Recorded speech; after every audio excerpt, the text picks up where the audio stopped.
Hi everyone, Ashrat from Motor Magazine here.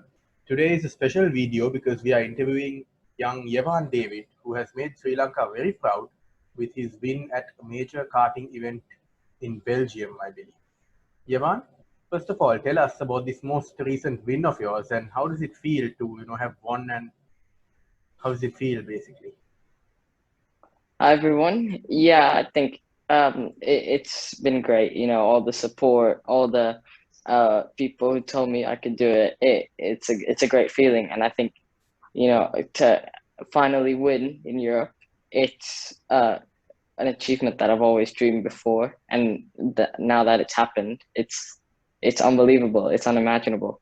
So to be accomplishing this achievement, it's like nothing else. It's the best feeling in the world. And from now on, we can just improve and try to win the finals race.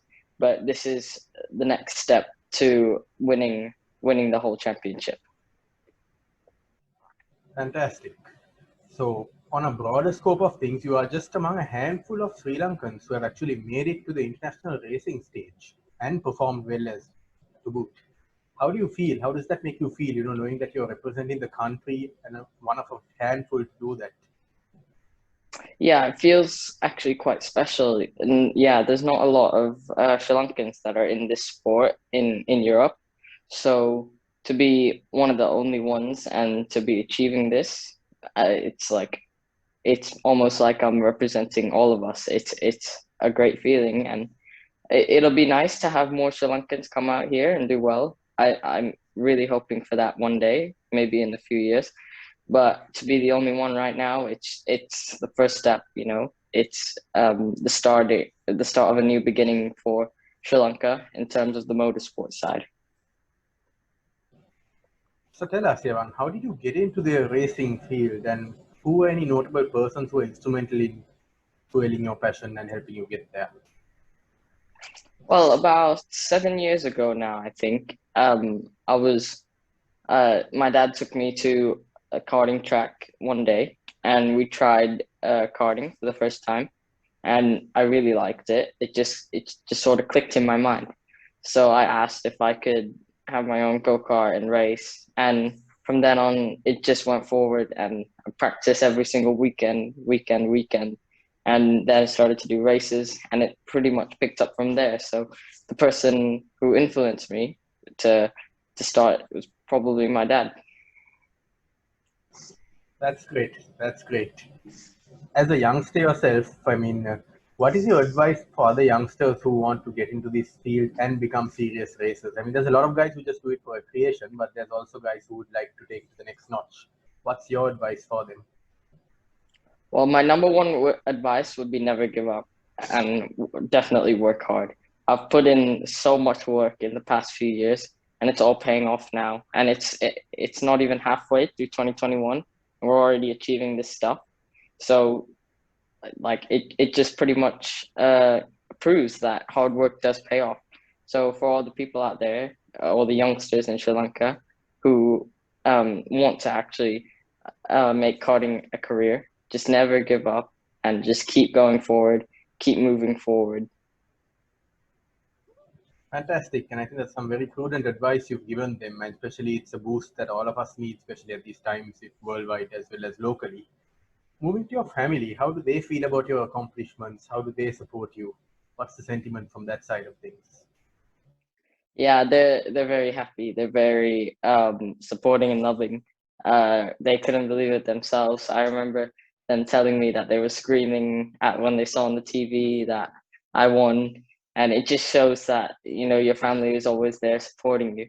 So they at first it was hard for them after I moved out here to because I wasn't with them back in Singapore, but now like it feels like they're still here almost because they're still sending loving messages and this support.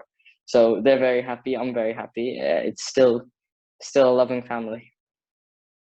That's great. That's great to hear. Family support is always important in helping us push our endeavors.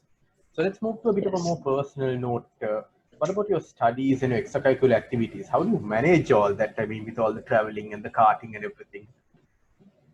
Yeah. So I've actually kind of developed a skill for sort of managing my schoolwork. So basically, about 4 years ago, I started to race overseas, and back then I was doing real school, like in-person school. So I needed to get my homework done somehow, and basically I just try to find time, like on the plane ride, doing my homework, or in between the sessions for karting, like these small gaps that I can do the work. So doing that back then, it's sort of given me a skill to manage it now. And so right now I'm doing an online school, so that's definitely easier than a real life school right now for me. You know, with all the traveling, it's going to be really hard to do online an in-person school. So this online school is actually perfect for me, and it's going well. I'm managing it okay, and I'm still getting educated well with karting going on. Fantastic. It's good that you're able to balance all the salient aspects of your life. So many people, I mean, many racers have found karting to be the stepping stone to the next thing in their racing career. So what's next in your sights after karting? Well, after karting, usually when you're about 15 to 14 to 16, actually, after karting, you want to go into Formula cars like Formula 4, Formula Renault, Formula Regional. These are the, small groups of cars for single seaters that can actually give you the experience to move forward in the latter stages of racing. So this is like Formula 4 and these type of things are like the perfect experience to move on. So after karting, that would be the number one priority, to go to Formula 4. And then from there, we just move up Formula 3, Formula 2, and eventually Formula 1. Fantastic. That's absolutely great, Yevan. We would like to wish you the very best from all of us at Motor Magazine. Do let us know if there's anything you need from our side. And of course, we will be following your exploits. All the very best once again. Thank you very much. Thank you.